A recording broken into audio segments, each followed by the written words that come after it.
Once you open your software, this is what you will see. And as you can see, we have some options on the top pane and on the left pane too. Now on the top pane, we have our editing functions, and on the left pane, we have other functions that we could use to add stuff to our canvas, such as text, graphics, shapes, and even templates. Now, this part of our software is our workspace. And this area right here with the picture of the girl is our canvas. This part right here with the YouTube seat bar stuff is not part of the canvas that you will be making, or the graphic that you will be making, as it is just for preview purposes as well as the background. Now you can also change the background by clicking this change background button. If you want to, we have a few backgrounds for you to choose from. Okay, all right, so now that we have that, I will be using all of these functions for you to see how each of them works. So let's start with adding some text to our canvas. Now go to the text panel by just clicking that, and then click the add text option, and a text will appear. You can drag it anywhere just by your mouse. It's pretty easy. And just double click that and change that. For example, I'm going to change the name to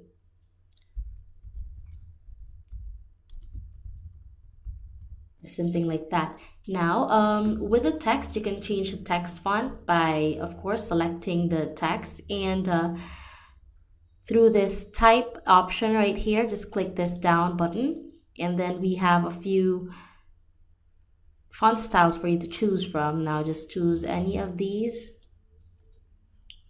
and it will change automatically. Now if you want to change the color of your text, just as it is still selected, click the color option, which is found on the top pane, and then choose a color from the color picker right here. So I'm going to choose a gray one. And then you can also choose to enlarge or shrink the text. So if you want to make the text look bigger, you can use this knob, slide it to the left or to the right to make it look bigger or smaller. You can also use these toggle buttons right here to resize your texts.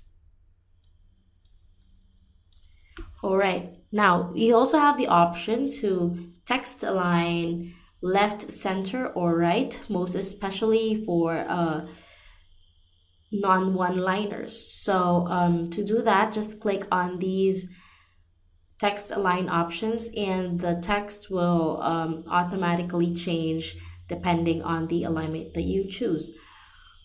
So that's pretty much it for the text. Let's head on to adding some graphics to our canvas. Now, click on graphics and you will see that we have a few categories for you to choose from. So we have the lower thirds, social media placeholders, tags, and other icons. So I'm going to add a lower third, and the lower thirds are like the stuff that you see on the bottom part of the screen, like for example on the news. So when choosing a graphic, just click on it, and it will directly appear on your canvas. So I'm going to use this one, so it's there. All right, so I'm just moving it, and now the problem is it is over our text. So what we have to do now is to use the send backward option to send the layer backward. So this is how you use the send backward and the bring forward options. Sending it backward moves a layer behind another one step, and sending it forward would bring a layer over another layer one step. All right, okay, so that's pretty much it with the graphics. You can choose a lot of graphics from here. We also have social media and stuff, so be sure to check them out. Now let's go to shapes. Okay, so the good thing with shapes is that these are vector images. So for example, if you want to use any of these shapes, just click it, and the shape will appear right here.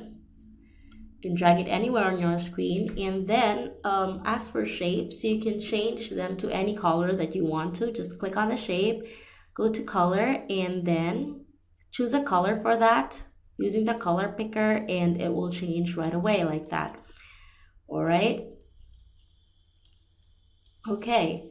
Another cool thing with shapes is that when you enlarge it, say you resize it to a really big circle, the resolution of the circle won't blow up because it is vector. So the quality is still very good. Now, if you don't want that shape, you can always hit delete on your keyboard while selecting that, or you can use this delete option right here. Another way that you could add stuff to your canvas is by clicking this upload image option on the top pane, and then of course you can choose the file from your drive and hit open, and it's gonna upload.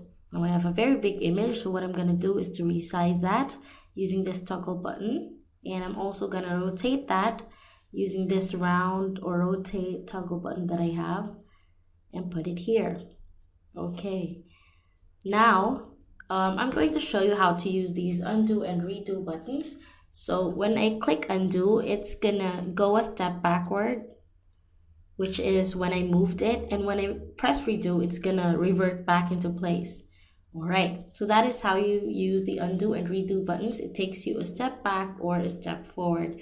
Now, in any element of your canvas, say for example this one, I am going to adjust the opacity of this image. So to do that, select on any element, which I am selecting this image right now, and then using this toggle button right here, you can slide that to the left or to the right to adjust the opacity. And as you move the knob, you can see that there is a number which is changing right here.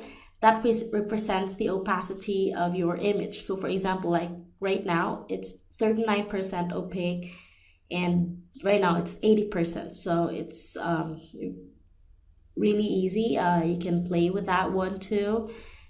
Okay, so that's pretty much it with adding stuff to our canvas and moving stuff, rotating and everything. Now we also have templates. Now these templates are pre-made stuff that you can use for you to not start from scratch. Okay, so for example, I'm gonna choose a random template right here, and you will see how that would work.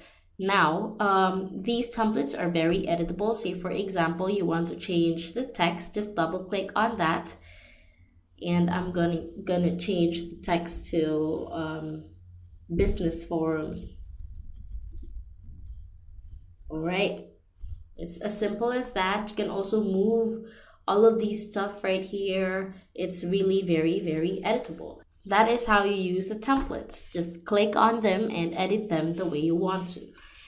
Now, once you're done with your graphic for your video, you can download the PNG transparent file or image of this graphic that you did by clicking this download button. Remember that the background image, any of these background image will not be included when you download the PNG file. So let's try downloading that. And I'm gonna save it like that. Just put in any file name that you want. Okay, so let's see how that would look like as we've saved our image. So this is what we just did, a transparent PNG video graphic.